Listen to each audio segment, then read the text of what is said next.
مبارک ہو سردار صاحب، آپ کا کام آپ کی ہدایت کے عین مطابق ہو گیا ہے۔ سردار عبداللطیف نے کال سنی اور پھر اپنے کارندے کو شاباش دیتے ہوئے کال کاٹ دی۔ حویلی اور قبیلے میں جس جس کو اس حادثے اور حادثے کی وجہ کا پتہ چلا، ان کا خون کھول کر رہ گیا۔ وہ تعلق جو زارون نے اب تک چھپا کر رکھا ہوا تھا، وہ بھی منظر عام پر آ گیا تھا۔ زارون کے بڑے دونوں بھائی ہر کسی سے منہ چھپاتے پھر رہے تھے۔ مریم بیگم خون کے گھونٹ پی کر رہ گئیں۔ ہسپتال میں زارون کے پاس غزالہ کے سوا اور کوئی نہیں تھا۔ اگلے 24 گھنٹوں کے بعد اس کا آپریشن کامیاب ہو گیا تھا۔ جس وقت اسے ہوش آیا، سردار عبداللطیف وہیں اس کے کمرے میں موجود تھے۔ انہیں سامنے دیکھ کر زارون کو ساری بات سمجھ آ گئی۔ اس کی دونوں ٹانگیں بے جان تھیں۔ وہ اذیت سے آنکھیں میچ کر رہ گیا۔ تبھی سردار صاحب اس کے قریب آئے تھے۔ کیسے ہو برخوردار؟ زارون جانتا تھا وہ اس کے پاس وہاں کیوں آئے ہیں، تبھی وہ خاموش رہا۔ لگتا ہے کچھ زیادہ ہی تکلیف میں ہو اس وقت، مگر جتنی بھی تکلیف میں ہو، تمہاری تکلیف اس باپ کی تکلیف سے زیادہ نہیں ہو سکتی جس کا ایک ہی جوان بیٹا ہو اور اس کی زندگی بھی تم نے موت سے بدتر کر دی ہو۔ اپنے سوال کے جواب میں اس کی خاموشی پر انہوں نے پھر نمک چھڑکا۔ اب تم ساری زندگی میرے احسان مند رہنا کہ جان بخش دی ہے میں نے تمہاری، وہ بھی صرف محراب بیٹی کی وجہ سے۔ اور اس کے بعد میرا خیال ہے کہ تمہیں یہ بات اچھی طرح سمجھ آ جائے گی کہ شیر چاہے جتنا بھی بوڑھا ہو جائے، اپنے شکار کو گھائل کرنا نہیں بھولتا۔ اب جیسی زندگی میرا بیٹا گزار رہا ہے، ویسے ہی تم گزارو گے۔ زارون کو اب سمجھ آ رہا تھا کہ اس کے بھائیوں نے اسے محتاط رہنے کے لیے کیوں کہا تھا، کیوں فوری طور پر وہ اس کے ملک سے باہر چلے جانے پر زور دے رہے تھے۔ اس نے لاپرواہی کی اور اب اسی لاپرواہی کا خمیازہ اسے بھگتنا پڑ رہا تھا۔ سردار عبداللطیف اپنے اندر کی بھڑاس نکالنے کے بعد وہاں سے چلے گئے تھے۔ ان کے جانے کے بعد غزالہ اس کے پاس آئی۔ شکر ہے ہوش آ گیا تمہیں۔ اب کیسی طبیعت ہے؟ پتہ نہیں، ڈاکٹر کیا کہتے ہیں غزالہ؟ وہ بیزاری سے بولا۔ غزالہ اس کے قریب سر جھکا کر بیٹھ گئی۔ اچھی رپورٹ نہیں ہے زارون، ڈاکٹرز کے مطابق تم اب ساری عمر اپنے پاؤں پر نہیں چل سکو گے۔ ایبراڈ جا کر بھی نہیں؟ نہیں، ایسا کوئی چانس نہیں ہے۔ وہ خود بھی پریشان سی لگ رہی تھی۔ زارون کو چپ لگ گئی۔ میرے گھر سے آیا کوئی؟ بہت دیر کے بعد اس نے یہ پوچھا۔ وہ بولی، نہیں، میں نے حویلی اطلاع بھجوا دی تھی مگر پھر بھی کوئی نہیں آیا۔ کوئی تیر تھا جو اس وقت زارون کے اندر پیوست ہوا تھا۔ پہلی بار اسے تنہائی بہت زیادہ محسوس ہوئی تھی۔ بہت دیر تک اس سے جب کچھ بولا نہیں گیا، تبھی غزالہ بولی، تم اپنی بیوی کو یہاں بلوا لو، میں کل سے یہیں ہوں، میرے گھر والے پریشان ہو رہے ہوں گے۔ وہ اب معذور ہو گیا تھا تو اس رئیس لڑکی کے لیے بھی اس کی اہمیت صفر ہو گئی تھی۔ زارون نے چونک کر اسے دیکھا، بالکل خالی سپاٹ نگاہوں میں جیسے دھول اڑ رہی تھی۔ خالی دماغ کے ساتھ اس کا سر آہستہ سے اسبات میں ہلا تھا۔ ٹھیک ہے، میرا گھر دیکھ رکھا ہے تم نے، اسے خبر دے دینا۔ اس وقت بس وہ یہی کہہ سکا تھا۔ غزالہ اسی کو غنیمت سمجھتے ہوئے فوراً وہاں سے نکل گئی۔ اس کے وہاں سے نکلتے ہی جو پہلا خیال زارون کے دماغ میں آیا وہ خودکشی کا تھا۔ بچپن سے اب تک اس نے ایک بھرپور زندگی گزاری تھی، اب اسے یہ محتاجی اور خود ترسی کی زندگی گوارا نہیں تھی۔ اب اسے احساس ہو رہا تھا کہ اس نے بات کے ساتھ کتنا غلط کیا تھا، مگر اب اس احساس کا کوئی فائدہ نہیں تھا، کیونکہ پانی پلوں کے نیچے سے گزر چکا تھا۔ اب اسے محراب کو خود پر ہنستے ہوئے نہیں دیکھنا تھا۔ کمرے میں ادھر ادھر نظر دوڑائی، وہاں کوئی چیز ایسی نہیں تھی جس سے وہ خود کو نقصان پہنچا سکتا۔ اسے ڈرپ لگی تھی، اس نے وہ نوچ کر اتار دی۔ نرس کمرے میں آئی تو اسے اس حال میں دیکھ کر پریشان ہو گئی۔ مسٹر زارون، آپ ٹھیک ہیں؟ نہیں، اور اب دفع ہو جاؤ یہاں سے، میں مزید کوئی سوال نہیں سنوں گا۔ ایک لمحے میں وہ کنٹرول سے باہر ہوا تھا۔ نرس انہی قدموں پر واپس پلٹ گئی۔ اگلے 5 منٹ کے بعد ڈاکٹر فرحت اس کے پاس آئے تھے۔ کمرے میں داخل ہوتے ہی انہوں نے سلام کیا۔ زارون نے سلام کا جواب دیا، نہ نظر اٹھا کر ان کی طرف دیکھنے کی زحمت کی۔ تبھی وہ اس کے قریب چلے آئے۔ ڈرپ کیوں اتار دی ہے آپ نے؟ ضرورت نہیں تھی اس کی۔ آنکھیں بند کرتے ہوئے اس نے سر پیچھے تکیے سے ٹکایا۔ تبھی وہ بولے، یہ طے کرنا کہ ضرورت تھی یا نہیں تھی یہ آپ کا نہیں ہمارا کام ہے، اور آپ تو جوان ہیں، خوبصورت اور سمجھدار ہیں، زندگی کی بہت ضرورت ہے آپ کو، ایسی مفلوج زندگی کی ضرورت نہیں ہے مجھے۔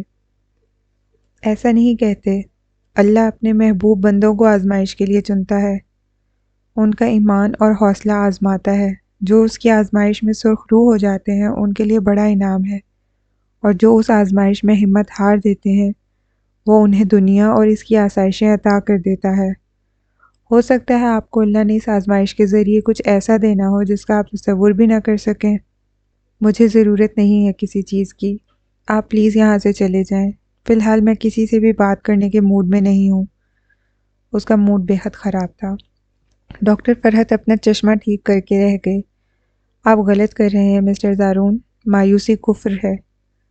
آپ کا تو کوئی نقصان نہیں کر رہا نا میں، پلیز آپ جائیں یہاں سے۔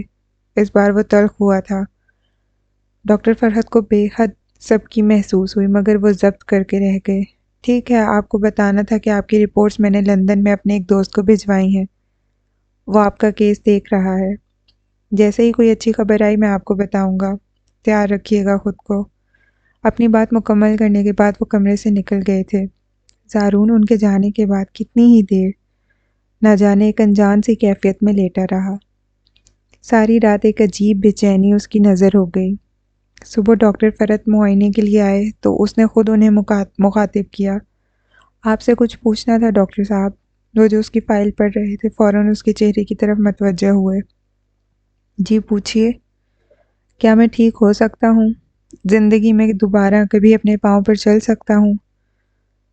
بالکل، کل بتایا تو تھا آپ کو کہ آپ کی رپورٹس لندن بھجوائی ہیں۔ آپ کی وائف کو بھی یہ بات بتائی تھی میں نے کہ کچھ وقت لگے گا مگر آپ اپنے پاؤں پر انشاءاللہ چل سکیں گے۔ واقعی؟ اسے جیسے اپنے کانوں پر یقین ہی نہ آیا۔ ڈاکٹر فرحت نے اپنا سر اس بات میں ہلا کر گویا اسے زندگی دان کر دی۔ اب اسے سمجھ آ رہا تھا کہ غزالہ نے اسے جھوٹ کیوں بولا تھا۔ حقیقت میں وہ اس سے پیچھا چھڑانا چاہتی تھی۔ اسے بے ساختہ ہنسی آئی تھی اور وہ ہنستا چلا گیا۔ اب اسے دنیا اور اس کی حقیقت کو پرکھنا تھا، خود کو پہلے سے زیادہ مضبوط کرنا تھا۔ محراب بے کل سی ٹیرس پر ٹہل رہی تھی جب اپنے گھر کے ٹیرس پر موجود آئرہ نے اسے دیکھ کر مسکراتے ہوئے ہاتھ ہلایا۔ محراب کے چہرے پر اس کی پریشانی صاف دیکھی جا سکتی تھی۔ زارون کل صبح کا گھر سے نکلا 24 گھنٹوں کے بعد بھی گھر واپس نہیں آیا تھا، اور اب غزالہ نے اپنے ایک ملازم کے ہاتھ اسے پیغام بھجوا دیا تھا کہ اسے گولیاں لگی ہیں، وہ ہاسپٹل میں ہے اور معذور ہو چکا ہے۔ ملازم اطلاع دے کر چلا گیا مگر وہ تب سے بے حد پریشان تھی۔ آئرہ کو معلوم ہو گیا کہ کوئی نہ کوئی مسئلہ ہے، تبھی وہ سیڑھیاں پھلانگتی اگلے 5 منٹ کے بعد اس کے پاس موجود تھی۔ ہیلو، کیسی ہو؟ ہاں میں ٹھیک ہوں، لیکن ٹھیک لگ تو نہیں رہی تم۔ ہاں بس کچھ پریشانی ہے۔ کیسی پریشانی؟ میرے شوہر کل رات سے گھر نہیں آئے۔ اب ان کی دوسری وائف کے ملازم سے پتہ چلا ہے کہ وہ ہاسپٹل میں ہے اور گولیاں لگی ہیں انہیں۔ اوہ خدایا، پھر تو تمہیں ان کے پاس ہونا چاہیے تھا اس وقت۔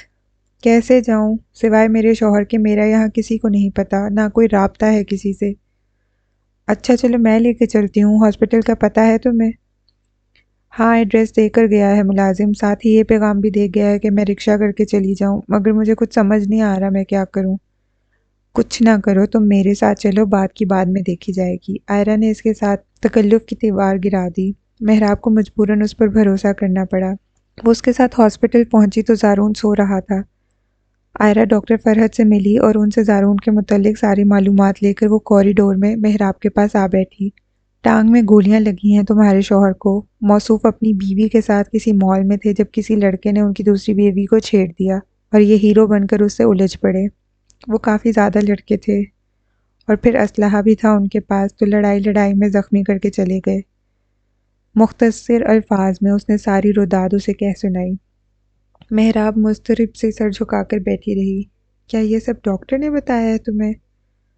ہاں، تمہارے شوہر کی دوسری بیوی نے ڈاکٹر کو بتایا ہے اور یہ سب مجھے ڈاکٹر سے پتہ چلا ہے۔ اور تمہیں پتہ ہے ڈاکٹر فرحت کون ہے؟ وہ میرے فیونسی ہیں۔ وہ اسے بڑے عام سے انداز میں بتا رہی تھی۔ محراب نے بے حد حیرانی سے سر اٹھایا۔ واقعی؟ ہاں، محراب نے دوبارہ سر جھکا لیا۔ کیا کہتے ہیں وہ زارون کی حالت کے بارے میں؟ فی الحال تو کچھ بھی کہنا مشکل ہے، 4 گولیاں لگی ہیں دونوں ٹانگوں میں اسے، ساری عمر کے لیے معزول بھی ہو سکتا ہے، مگر یہ بات اس سے چھپا کر رکھنا، اوور ری ایکٹ کر سکتا ہے وہ۔ باقی اس کے گھر سے اطلاع کے باوجود اب تک کوئی بھی نہیں آیا۔ کیوں؟ آئرا نے کندھے اچکا دیے۔ پتہ نہیں، یہ تو تم معلوم کر سکتی ہو۔ حویلی جا کر ہی ساری بات کا پتہ چل سکتا ہے۔ کیا تم ابھی بھی مجھے حویلی ڈراپ کر سکتی ہو؟ ہاں بالکل، چلو۔ تمہارا شوہر تو ویسے بھی ابھی دواؤں کے اثر میں ہے، شام سے پہلے تک نہیں اٹھے گا، تو تم چلو میرے ساتھ۔ ہاں ٹھیک ہے، چلو۔ اپنی شال سنبھالتی وہ فوراً اٹھ کھڑی ہوئی۔ آئرا نے ڈرائیونگ سیٹ سنبھال لی تھی۔ فرض کرو اگر تمہارا شوہر اپنے پیروں پر نہ چل سکا تو تم کیا کرو گی؟ کیا حویلی واپس چلی جاؤ گی؟ ڈرائیونگ کے دوران اس نے پوچھا تھا۔ محراب اپنے ہاتھوں کی ہتھیلیاں مسل کر رہ گئی۔ نہیں، حویلی میں اب میرے لیے کوئی جگہ نہیں ہے۔ تو پھر کہاں رہو گی تم؟ زندگی کیسے گزارو گی؟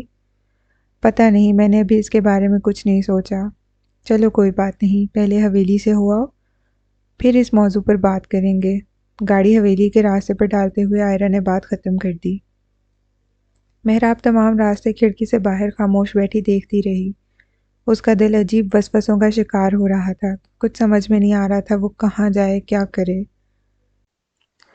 گاڑی ایک جھٹکے کے ساتھ حویلی کے بڑے سے کشادہ سرخ گیٹ کے سامنے رکی تھی۔ محراب اپنی سائیڈ کا دروازہ کھول کر باہر نکل آئی۔ آؤ، تم بھی آ جاؤ اندر۔ نہیں تم جاؤ، میں یہیں گاڑی میں انتظار کروں گی۔ مجھے دیر ہو جائے گی، اتنی دیر یہاں باہر گاڑی میں بیٹھنا ٹھیک نہیں ہے۔ امی سے بھی مل لینا اسی بہانے، آ جاؤ پلیز۔ چلو ٹھیک ہے پھر۔ اس کے اصرار پر اس نے انجن بند کر کے گاڑی لاک کر دی۔ وہ دونوں اندر آئیں تو عجب سی وحشتناک خاموشی نے ان کا استقبال کیا۔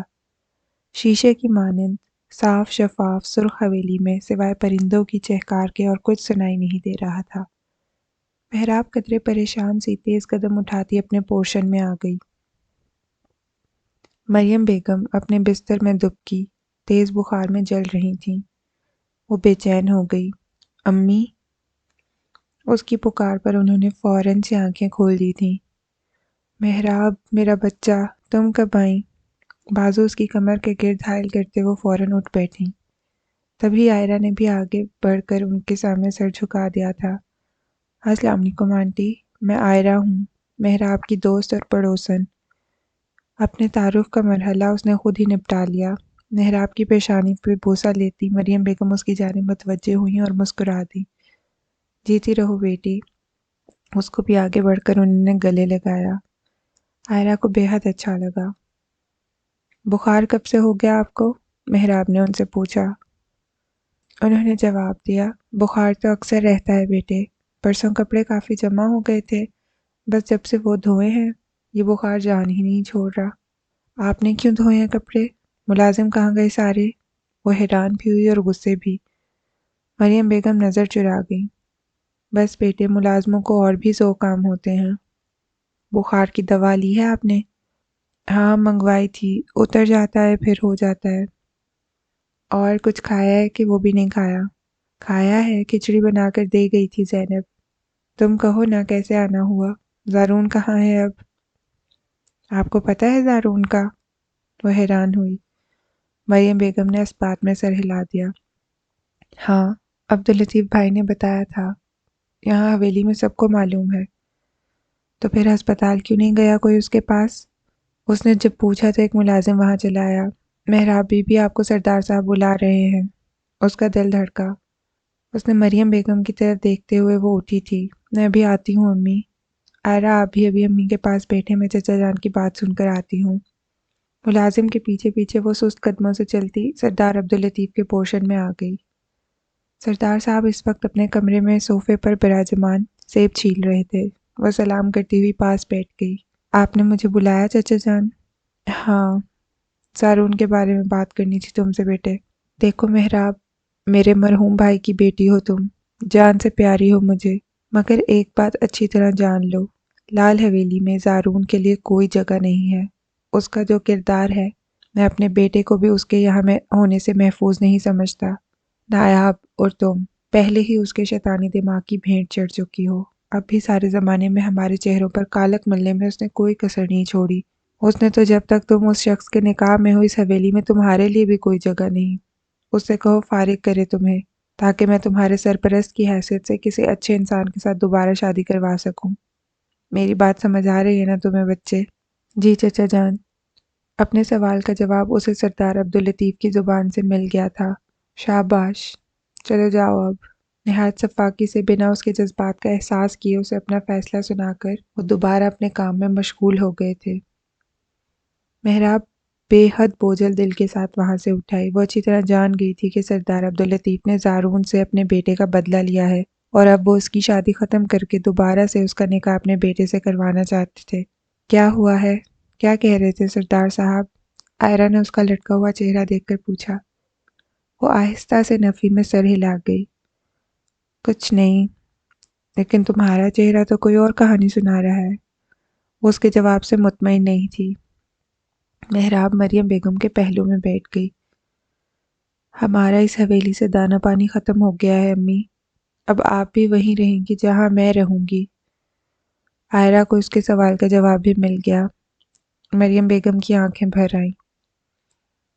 میں اس حویلی کو کیسے چھوڑ سکتی ہوں محراب؟ میری نایاب یہاں ہے، تمہارے بابا کا وجود بھی مجھے یہیں دکھائی دیتا ہے۔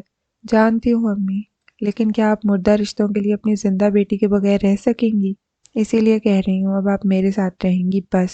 مریم بیگم کے سارے جواز اس نے رد کر دیے تھے۔ آئرہ نے بھی اس بات میں سر ہلا کر اس کے فیصلے کی تائید کی۔ ابھی مریم بیگم کچھ بول بھی نہ پائی تھیں کہ بیگم عبدالرحیم وہاں چلی آئیں اور آتے ہی محراب پر چڑھ دوڑیں۔ منحوس لڑکی، ڈائن، تم نے میرے بیٹے کو ڈس لیا۔ اس حویلی میں جو کچھ بھی برا ہو رہا ہے اس کی ذمہ دار صرف تم ہو۔ تمہاری وجہ سے اس حویلی کے 2 مستقبل کے سردار معذوری کی زندگی میں گزار رہے ہیں۔ خبردار، اگر کبھی دوبارہ یہاں بھول کر بھی غلطی سے پیر رکھا، کچا چبا جاؤں گی میں تمہیں۔ ان سے کچھ بعید نہیں تھی، وہ واقعی اسے کچا چبا جاتی اگر مریم بیگم بیٹی کی ڈھال نہ بن جاتی تو۔ بس کریں بھابھی، آپ کے بیٹے کی وجہ سے میری پاک باز بیٹی بھری جوانی میں دردناک موت کی بھینٹ چڑھ گئی۔ آپ کے بیٹے کی وجہ سے میری محراب پر بدکاری کا الزام لگا اور اسے طلاق ہوئی۔ اب بھی آپ کو صرف اپنا درد دکھائی دے رہا ہے۔ میرا درد کوئی درد نہیں ہے، میری بیٹی کا درد کوئی درد نہیں ہے، وہ دھاڑتے ہوئے بولی تھیں۔ انہوں نے محراب کو اپنے سینے میں دبوچ لیا۔ تبھی بیگم عبدالرحیم بولی، بس بس، زیادہ چیخیں مارنے کی ضرورت نہیں ہے، اسے کہہ دیں دفع ہو جائے یہاں سے، میں اس کی شکل بھی نہیں دیکھنا چاہتی۔ چلی جائے گی، مگر یہ مت بھولیں کہ یہ حویلی اس کے باپ کی بھی ہے۔ جتنا آپ کا حق ہے اس حویلی پر، اتنا ہی میرا اور میری بیٹی کا بھی حق ہے۔ ساری زندگی مصلحت کی چادر اوڑھے چپ رہنے والی وہ عورت اپنے اولاد کے لیے آج چپ نہیں رہ سکی تھی۔ محراب خشک پتے کی طرح کانپتی ہوئی مریم بیگم کی پشت سے چمٹی رہی۔ بیگم عبدالرحیم بولتے بولتے وہاں سے چلی گئیں۔ تب مریم بیگم نے فیصلہ کرتے ہوئے اس سے کہا، تم صحیح کہتی ہو، اس حویلی سے واقعی ہمارا دانہ پانی ختم ہو گیا ہے۔ انہوں نے فیصلہ کر لیا تھا کہ انہیں اپنی باقی کی زندگی مردہ رشتوں کے ساتھ گزارنی ہے یا زندہ رشتے کے ساتھ، اور فیصلہ زندہ رشتے کے حق میں ہو گیا تھا۔ اگلے 1 گھنٹے کے بعد وہ اپنا ضروری سامان سمیٹ کر آئرہ اور محراب کے ساتھ گاڑی میں آ بیٹھی تھیں۔ کہاں چلنا ہے؟ ڈرائیونگ سیٹ سنبھالتے ہوئے آئرہ نے پوچھا تو وہ بولی، گھر چلو، زارون نے 1 سال کا ایڈوانس دیا ہوا ہے۔ 1 سال پورا ہو جائے گا تو سوچوں گی مجھے کہاں جانا ہے۔ تمہیں کہیں جانے کی ضرورت نہیں ہے۔ تمہارا شوہر خیریت سے گھر واپس آ جائے تو میں تمہارے لیے کوئی جاب کا بندوبست کروں گی۔ کیسی جاب؟ میں زیادہ پڑھی لکھی نہیں ہوں۔ کوئی بات نہیں، میرے پاپا کے بہت عزیز دوست ہیں، انہیں ایک بہت اچھی کھانا پکانے والی شیف کی ضرورت ہے، جو محنتی ہو اور ایماندار بھی ہو۔ ان کی وائف نہیں ہے، بس صرف ایک بیٹا ہے جو اب تک باہر رہا ہے، مگر اب شاید پاکستان آ جائے کیونکہ انکل اب بیمار رہنے لگے ہیں۔ روز آفس نہیں جا سکتے تو شاید ان کا بیٹا ان کی جگہ آفس سنبھال لے۔ اسی لیے انکل چاہتے ہیں کوئی اچھی صاف ستھری محنتی شیف انہیں مل جائے تاکہ ان کا بیٹا کھانے کے لیے کوئی ڈرامہ نہ لگائے۔ آئرہ نے اسے ساری بات تفصیل سے سمجھائی۔ محراب اپنے آنسو پیتی فی الحال اس بات میں سر ہلا کر رہ گئی۔ آئرہ نے گاڑی سٹارٹ کر لی تھی۔ زندگی ایک اور نئے سفر کی طرف رواں دواں ہو گئی تھی۔ گرین پیلس کے سامنے گاڑی آ کر ایک جھٹکے سے رکی۔ محراب نے اپنی طرف کا دروازہ کھولنے کے لیے ابھی ہینڈل پر ہاتھ رکھا ہی تھا کہ آئرہ نے پوچھا، ہاسپٹل کب تک چلنا ہے؟ تھوڑی دیر ریسٹ کر کے نکلتی ہوں۔ ٹھیک ہے، جب بھی جانا ہو مجھے کال کر لینا، میں آ جاؤں گی۔ نہیں نہیں، میں خود چلی جاؤں گی، بہت شکریہ، آپ نے اتنا ساتھ دیا میرا۔ کوئی بات نہیں، مجھے اچھا لگتا ہے ہمیشہ مشکل میں دوسروں کا ساتھ دینا۔ تمہارے لیے تو اب دوستی والی فیلنگز آ رہی ہیں مجھے۔ چلو میرا نمبر سیو کر لو، شاباش۔ پر میرے پاس موبائل نہیں ہے۔ ریئلی؟ نہ کرو یار۔ محراب کے دھیمے لہجے پر وہ بے ساختگی میں چلائی تھی۔ سچ کہہ رہی ہوں، ہمارے ہاں لڑکیوں کے پاس موبائل کا کوئی تصور نہیں ہوتا۔ لیکن کیوں؟ اب تو اتنا ایڈوانس دور جا رہا ہے یار، جتنا بھی ایڈوانس ہو جائے ہمارے گھرانوں کی روایات پر اثر انداز نہیں ہو سکتا۔ چلو ٹھیک ہے، کوئی بات نہیں، اس بات کا بھی حل نکال لیں گے جلدی۔ آپ فی الحال آنٹی کو لے کر اندر جاؤ، انہیں آرام کی ضرورت ہے، اس نے مسکراتے ہوئے کہا۔ محراب اس بات میں سر ہلاتی گاڑی سے اتر گئی۔ مریم بیگم اب تک خاموش تماشائی بنی گاڑی میں یوں بیٹھی تھیں جیسے ان کا وجود ہی نہ ہو۔ محراب نے ان کی جانب کا دروازہ کھول کر انہیں گاڑی سے اترنے میں مدد دی۔ چلیں امی۔ پہلی بار اسے اس بڑے سے بنگلے میں داخل ہونے سے خوف نہیں آ رہا تھا۔ مریم بیگم اس کی ہدایت پر چپ چاپ آگے بڑھ گئیں۔ اگلے 15 منٹ کے بعد وہ ان کے لیے چائے بنا کر لے آئی تھی۔ کیا ہوا امی، اداس ہیں آپ؟ انہیں تنہا سوچوں میں گم بیٹھا دیکھ کر وہ بولی تھی۔ مریم بیگم نے آہستہ سے نفی میں سر ہلاتے ہوئے ہلکے سے اس کا گال چھوا۔ نہیں بیٹا، جھوٹ مت بولیں، میں سب جانتی ہوں۔ آپ کے لیے ابو اور نایاب کو پیچھے چھوڑ کر آنا آسان نہیں تھا۔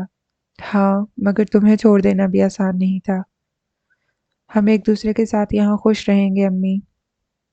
محراب کے ہاتھ تھامنے پر وہ محض سر ہلا کر رہ گئی۔ چلیں اب آپ کچھ دیر آرام کر لیں، میں آئرہ سے کہہ دیتی ہوں میری غیر موجودگی میں وہ آپ کے پاس آ جائے گی۔ تم کہیں جا رہی ہو کیا؟ مجھے ہاسپٹل جانا ہے امی۔ اس وقت وہاں کیوں جا رہی ہو؟ زارون کے لیے، اسے اس وقت میری ضرورت ہوگی۔ نہیں، کوئی ضرورت نہیں ہے اسے تمہاری، وہ نایاب کا قاتل ہے، تمہاری خوشیوں کا بھی قاتل ہے۔ جو کچھ بھی اس کے ساتھ ہوا اس کی اپنی غلط حرکتوں کی سزا ہے۔ تمہیں اب اس سے اس کے حال پہ چھوڑ دینا چاہیے۔ مریم بیگم کو اس وقت اس کا زارون کے پاس ہسپتال جانا اچھا نہیں لگا تھا۔ نہیں امی، یہ وقت ایسی باتوں کا نہیں ہے، بہت بری حالت ہے اس کی۔ اس حال میں اگر میں بھی اس جیسی بے حس بن جاؤں گی تو میرے اور اس میں فرق کیا رہ جائے گا؟ میں کچھ نہیں جانتی۔ وہ لڑکا تمہارے قابل نہیں ہے محراب، پہلے بھی نہیں تھا، مگر میں اس کے ساتھ رہ رہی تھی نا، اب تو وہ حاکم بھی نہیں رہا۔ اور پھر سب سے بڑی بات امی، ہمارا مذہب ہمیں انسانیت سکھاتا ہے اور وہ میرا شوہر ہے، میں صرف اس کی مدد کر رہی ہوں۔ آپ نے یہی سب تو سکھایا ہے ہمیں امی۔ محراب نے اپنی امی کو قائل کرنا چاہا۔ مریم بیگم اس بار خاموش رہیں۔ ان کی بیٹی اپنا فرض نبھا رہی تھی جس سے وہ اسے باز نہیں رکھ سکتی تھی۔ بالآخر وہ امی کو قائل کرنے میں کامیاب ہو گئی اور ان کی اجازت سے انہیں تسلی دے کر نکلی تو شام کے 4 بج رہے تھے۔ کلائی پر بندھی رسٹ واچ پر وقت دیکھتے ہوئے اس نے پاس سے گزرتا رکشہ روکا اور ہسپتال کے لیے روانہ ہو گئی۔ جس وقت وہ ہسپتال پہنچی آسمان کالے سیاہ بادلوں سے گھرا ہوا تھا۔ رکشے والے کو مطلوبہ کرایہ دے کر وہ قدرے تیز قدموں سے چلتی ہوئی زارون کے کمرے کے باہر پہنچی تو اندر سے آتی زارون کے بڑے بھائی کی تیز آواز نے اس کے قدم وہیں جکڑ لیے۔ خاک ڈال دی ہے تم نے ہمارے سروں میں، کس منہ سے آتے ہیں یہاں تمہارا حال پوچھنے کے لیے؟ سارے علاقے کے سردار ناراض ہوئے بیٹھے ہیں تمہاری حرکتوں پر، ان سب نے تم سے قطع تعلق کی وارننگ دے دی ہے۔